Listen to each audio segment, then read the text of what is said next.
أعوذ بالله من الشيطان الرجيم. بسم الله الرحمن الرحيم. ولقد آتينا إبراهيم رشده من قبل وكنا به عالمين.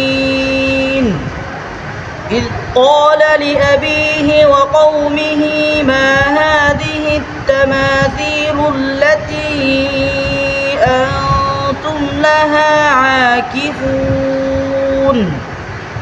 قالوا وجدنا آباءنا لها عابدين.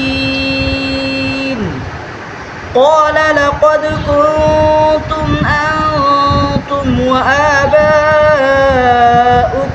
في ضلال مبين. قالوا أجئتنا بالحق أم أنت من اللاعبين؟